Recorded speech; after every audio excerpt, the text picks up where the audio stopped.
Jordan and defensive back Tommy Bowden. I'm going to make an opening statement, Coach Harmon. Yeah, I thought we played a great first half. The only thing I was disappointed at halftime was our punt return team. I thought Trinity was playing harder on punt, and we weren't getting the blocks to set up our returners. Credit to Trinity and Coach Urban for the adjustments they made the second half. I probably shouldn't have gone for it on, I think it was 4th and 2, but I felt like we had the momentum. If we would have gotten that, I think it would have just sealed the deal.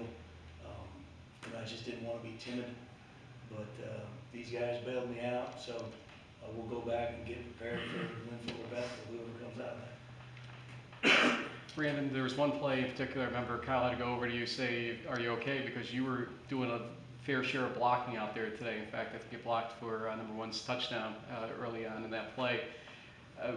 You know, you're becoming utility for this team. You did score, but it seemed like your assets on the field today were much more in your blocking and ability to get the defense keyed in on you. Tell me about the game plan involving you this time. I'm just a football player. You know, whatever task I'm requested to do, that's my duty. You know, I just want to serve my teammates and be here for them and just make an impact on the game however I can, whether it's catching, blocking, or being a distraction, or whatever I can do. Tommy, on that final drive, huge plays by the defense. I think 2 sacks and then that pass defended by you. How big was it that the defense kind of stepped up? What was the mentality heading into that final drive? I mean, if they don't score, they can't win. We're up. And we just tried to do it. I thought we did a decent job all game of just kind of, bowling our necks and stopping them. But, I mean, nothing really different than what our mentality always is. What do you think that says about you guys and the defense kind of stepping up in that big-time situation? I think it's just a bunch of guys who care for each other and a bunch of guys who know how to win. That's all there is to it, really.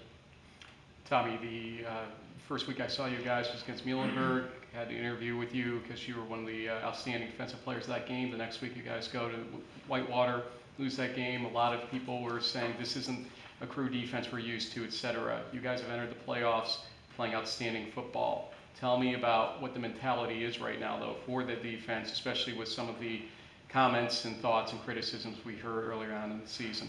I mean, early on in the season, we had a bunch of guys, including me, who hadn't played a whole lot of defense for us yet, or started for a bunch of games. So, we went through our growing pains and didn't play well at the beginning, including me. I didn't play very good, first really half the season. But now we're just kind of, trying to get better every week and just, live up to the standard that UMHB has for their defenses. Coach, pretty tough going in that first half in terms of offense. What changed, do you think, coming out of halftime? Obviously, both teams really kind of exploded on offense. Yeah, the wind went down a little bit, but I thought both teams did a better job of getting the ball to their playmakers. I mean, we kind of stopped trying to set stuff up and just said, hey, we're going to throw it to our guys. We don't care if they know it. We're going to throw it up and see what happens. And when you got people like Brandon, he's just, he's such an advantage, such a mismatch that we're going to win it 9 out of 10 times. So, we're very thankful to have him and KJ and all of our guys. I just thought that in the third quarter, especially the third quarter, we really were aggressive and doing a great job play calling. I think once I called the fake punt and we didn't make it, I thought both offensively and defensively we got conservative until maybe the 8-minute mark of the fourth quarter, and then we started blitzing more on defense, and the offense was taking some shots again. We were about 3 plays away from another 21 points, where it was just barely off the mark. So, by and large, I'm pleased with the effort of the kids and the coaches. We need to learn from this film. I mean, the whole way you win a national championship is you get better every week, and we'll mature. And games like this will help us. And, we beat a very good football team today, and if there's anybody better than who we just played, they're going to really have to be really good because Trinity's an excellent football team. Coach, were you concerned at all that there was complacency by your team, though, when you guys went up 17-0 and 24-7, that they basically thought they had it in the bag and maybe let their foot off the pedal a little bit?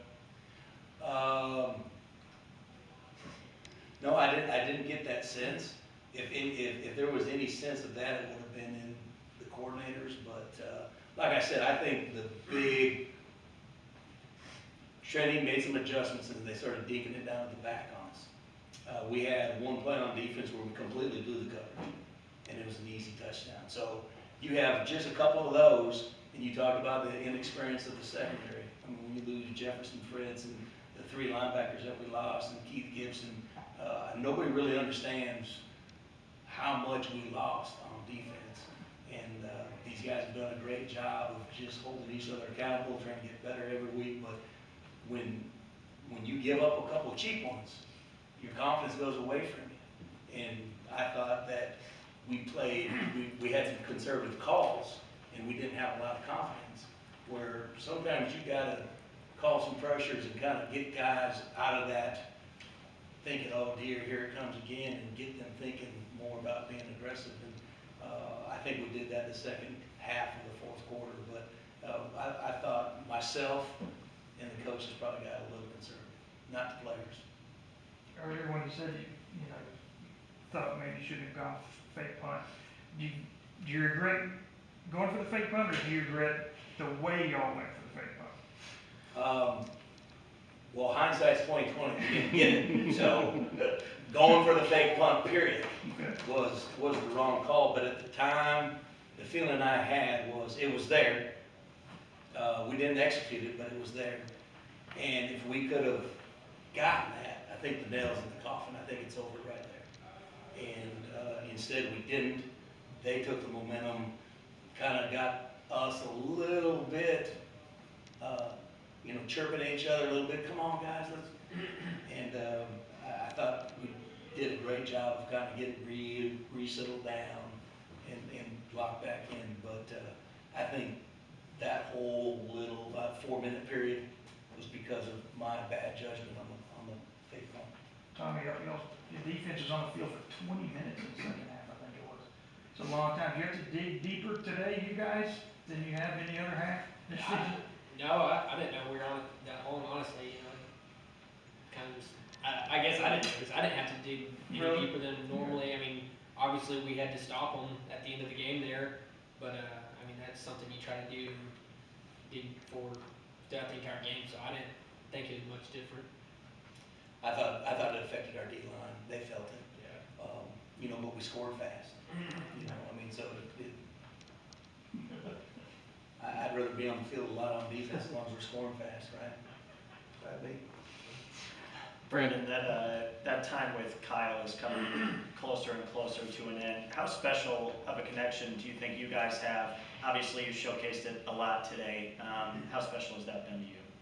I'm real grateful for Kyle. It's something we worked on for a long time. A lot of reps, a lot of mistakes, a lot of drop balls. And we just learned from the work we put in. So it just comes together as we get deeper into the playoffs. You ruined it, don't you? That is my roommate. Is he messy or dirty? Or clean? He has to deal with my snoring, so. Brandon, in all seriousness though, I know the Wisconsin Whitewater game, from video I could see you took it probably the most personally out of the team. I know you well enough from the last couple of years to know a certain drive you have. How important was this win for you personally to have this team come out and win 24-17? Meant everything. Last year we played them, I had 1 catch for 9 yards. Just looking at the stat sheet and the film, it's embarrassing. I'm just so happy to have a defense like the one we have and Coach Harmon to be there for me when I don't come through. But it was definitely personal. And just want to do what I could to get us the win. He played his most complete game today. He did a great job blocking, taking short passes. He looked like what everybody expects out of him in being an NFL prospect. Now you get home, you're gonna tell Kyle, see what can happen when you feel it my way more. Whisper it to him while he's sleeping, or so confident. Coach, you talked about the D-line being, a little bit tired as the second half went on. How impressed were you by their ability to just step up on Trinity's last drive? I mean, they came up with a couple big sacks and kind of, with Trinity having no timeouts left, that last sack was the nail in the coffin ultimately. Yeah, those guys got a lot of heart and love for each other and for the team. You know, Pete Smith, Sandy Parker, Tristan Green, Trey Witcher, those guys stayed positive. They said, just keep grinding. We're gonna get this thing done. They were the ones cramping. You know, Pete was still on the bench when we came walking over here with a TheraGun trying to get a cramp out of his thigh. So, you know, they just got a tremendous amount of heart and desire. And it's not about winning. It's about that foxhole guy of, I'm gonna do this for my teammate. And, you know, we had a lull the last 5 games of the season, and people were talking, oh, coach, how are you gonna get this turned around? Don't look like we're playing hard and all this stuff. And we got 30 guys who won the national championship last year. And to stay jacked for that long is hard to do. And, but that week in McMurray, you could see the switch click with our upperclassmen, with our seniors. And we've had 2 great weeks of practice and getting prepared. And, you know, the weather really didn't cooperate this past week, but I thought the kids did a great job just being mentally tough and fighting through it.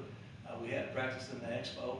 Thank God Bell County opened that up for us and let us get a Thanksgiving morning workout in. But by and large, the leadership of this team, the love that these seniors have, that they know that their time is winding down. There's only 3 weeks left. That's the most we can have together. They're going to do everything in their power to keep it and make it 3 weeks. So it's an honor and a blessing for me to get to coach it. Coach, right now as we